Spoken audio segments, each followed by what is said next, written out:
Game ilikuwa nzuri na pia ni wapongeza wapinzani wameweza kupata matokeo, lakini pia kwetu sisi tulikuwa baadhi ya maeneo tulikuwa tuko bora, lakini ingawa tumeruhusu goli mbili na sehemu zote za makosa. First half tumeruhusu goli moja na second half tumeruhusu goli moja. Kwa hiyo ni makosa yamefanyika, tumeweza kufanya marekebisho. Goli la kwanza sehemu ilitokea eneo la katikati la kiungo, tukaja second half kwa bora zaidi eneo la katikati na wakafanya kazi, lakini kitu pekee ambacho kinatumia sisi walimu tunatibu kosa hili na linakuja kosa jingine. Ukija first half tulikuwa bora sana kuwadhibiti Simba maeneo pembeni, na tukaja second half tukaruhusu goli na sema pembeni vile vile. Kwa hiyo tunatibu eneo la katikati na kuja kuongezeka eneo la pembeni. Kwa hiyo tumeona makosa, tutarudi katika uwanja wa mazoezi kuweza kurekebisha ili tuwe bora katika mechi zijazo. Kwa maelezo na ulivyozungumza na kwa namna tulivyoona mchezo, ni sahihi kusema kwamba ubora wa wachezaji binafsi umeamua matokeo leo?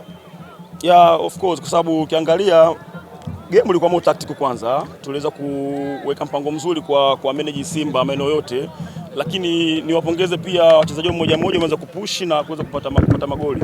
Ukiangalia goli la kwanza ni la makosa la sema katikati, kiungo wetu ameshinda kwenda kuziba ile njia ya mpira na mchezaji kapata nafasi kaza kupiga tukaruhusu goli. Kwa hiyo ni wapongeze wapinzani kwa matokeo waliyopata, lakini pia sisi tunasema kujiuliza na tutaenda kujiuliza katika uwanja wa mazoezi. Kuna makosa ambayo tutaongea nao wachezaji ambao wamefanya kwa rekebisha, na kuna makosa ambayo tutafanya kwa vitendo kwenye uwanja wa mazoezi ili kwa sababu kimebadilika mwalimu.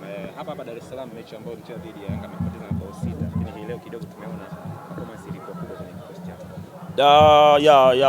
Last game tuliweza kuruhusu goli nyingi na makosa tulifanya eneo la katikati sana, na wapinzani walitupress sana eneo la katikati na kuweza kuingia kufanya makosa na kuruhusu goli nyingi. Kwa hiyo tumerudi katika uwanja wa mazoezi, tulipata time kuongea na wachezaji kwanza. Kuna makosa ambayo unapaswa kuongea nao kwanza ili wawe sawa kiakili, then kuna makosa ambayo tuenda kwenye uwanja wa mazoezi kurekebisha kwa sawa. Ndio maana kwa next game hii ambao wamekuja vizuri. Kwa hiyo tayari sisi tunaona kuna mwendelezo fulani na kuna understand kwa wachezaji. Simba walipata penalti lakini Pati aliweza kuidaka.